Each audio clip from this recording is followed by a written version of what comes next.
Salut à toutes et à tous les amis, j'espère que vous allez bien. Nouvelle journée palpitante dans ce début d'Euro 2024 et on commence tout de suite avec le pays hôte, l'Allemagne, qui a déjà décroché hier son billet pour les huitièmes de finale, comme le placarde fièrement le journal Tagesspiegel ce jeudi matin. Les hommes de Nagelsmann l'ont emporté hier 2-0 face à la Hongrie, non sans difficulté. Une fois de plus, Jamal Musiala a remis ça comme le relaye l'équipe. Le milieu allemand a porté l'équipe puisque Gundogan a aussi été très en vue, passeur puis buteur. Pour le Rheinische Post, le huitième est sécurisé avec cette deuxième victoire en 2 matchs. Le rose va plutôt bien à la Nationalmannschaft, s'amuse le journal Bild. La pression d'accueillir cet Euro 2024 ne semble clairement pas effrayer l'Allemagne qui confirme en ce début de compétition son statut de favori. La sélection allemande envoie un message clair aux autres prétendants. En Italie, la Gazzetta dello Sport est très impressionnée par cette superbe Allemagne. Le cocktail jeunesse et expérience fonctionne pour le moment à merveille pour le plus grand bonheur de Nagelsmann.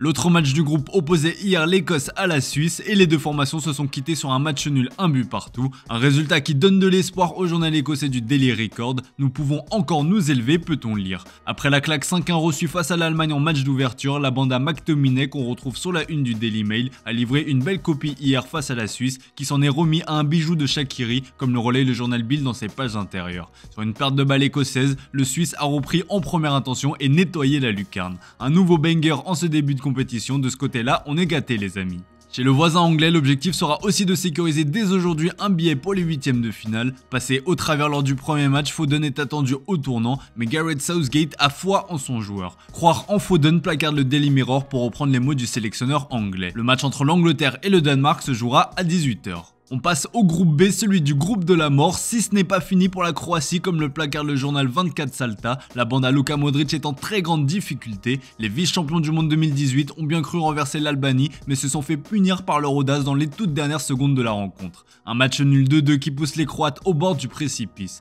Pour le journal Glas Slavonij, cette égalisation à la dernière seconde est la douche froide, une pensée aussi pour ceux qui avaient le score exact sur mon petit prono. En Espagne, le Mundo Deportivo s'attarde sur le déclin de Luka Modric. Sa forme physique est bonne mais dans un match d'exigence maximale, les 38 ans se font désormais ressentir, note le média. On rappelle que la Croatie a encore une chance d'accrocher son billet pour la phase finale puisque les 4 meilleurs troisièmes des 6 groupes seront repêchés.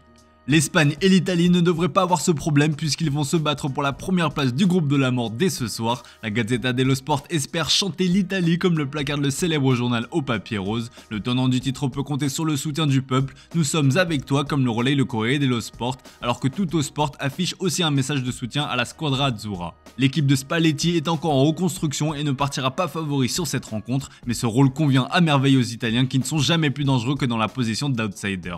Il est aussi question de mercato dans les pages intérieures du journal au papier rose avec l'avenir de Rafael Leao qui secoue l'AC Milan. Dans le viseur du PSG, le Portugais est aussi grandement courtisé par Al Hilal, le club de Neymar. Leao est très apprécié en Arabie Saoudite où il est considéré comme un champion capable de devenir une star dans le championnat de Cristiano Ronaldo, peut-on lire. Du côté de l'AC Milan, on se questionne sur son cas. Si on est bien évidemment conscient que le Portugais est un joueur spécial, on a aussi conscience qu'il a des lacunes. Son manque d'investissement sur le terrain et son manque d'efficacité interroge à l'heure où le joueur pourrait rapporter très gros. Al Hilal serait prêt à formuler une offre de 100 millions d'euros. Un départ de l'Europe pour le joueur de 25 ans serait toutefois une sacrée surprise, affaire à suivre. En Espagne, le choc entre l'Espagne et l'Italie fait les gros titres. C'est simple, pour le journal AS, c'est le classique de l'Europe. La Roja fait partie des favoris pour le sacre final et compte bien conforter ce statut en battant le tenant du titre. Pour ce faire, Luis de la Fuente pourra compter sur ses deux Ferrari, Yamal et Nico Williams comme le relaye Marca sur sa une. Le crack du Barça fait partie des pépites à suivre de cet Euro et il confirme qu'il faudra compter sur lui pour le titre de meilleur jeune du tournoi.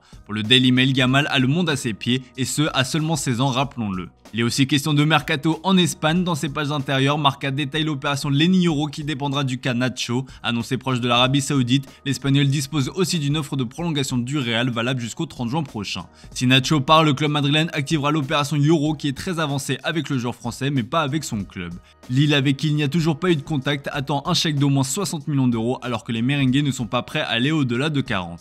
Le PSG surveille ce dossier de très près, tout comme Manchester United. Comme le rapporte le Daily Star, les Red Devils se tourneront vers Lenny Yoro si aucun accord ne peut être conclu avec Everton pour Jarrad Braithwaite. Une offre d'environ 50 millions d'euros a été formulée, sauf que les Toffees en attendent au moins 80. Affaire à suivre.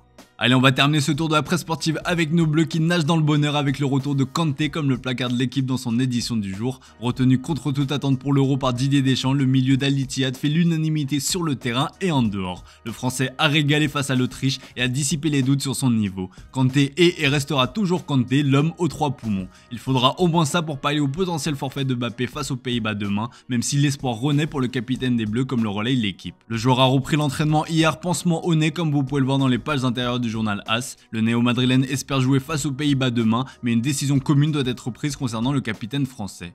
Au Real Madrid, on tremble pour sa future star. Comme l'explique l'équipe, le staff madrilène est venu aux nouvelles pour le joueur français. S'ils préféraient que le joueur soit opéré, ils sont légalement impuissants pour influer sur les décisions thérapeutiques qui vont être prises car le joueur est toujours sous contrat avec le PSG et sous la responsabilité de la fédération française durant l'Euro.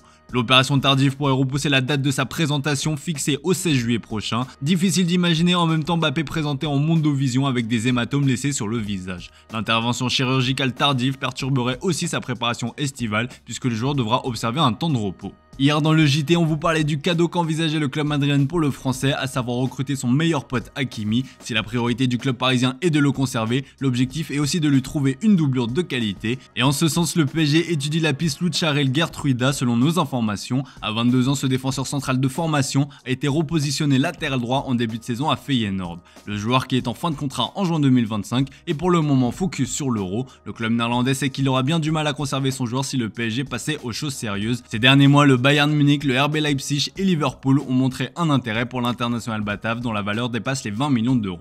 Voilà les amis, c'est tout pour ce matin, merci pour votre fidélité, excellente journée à vous. Comme d'hab, on se retrouve en fin d'après-midi pour le traditionnel JT Foot Mercato.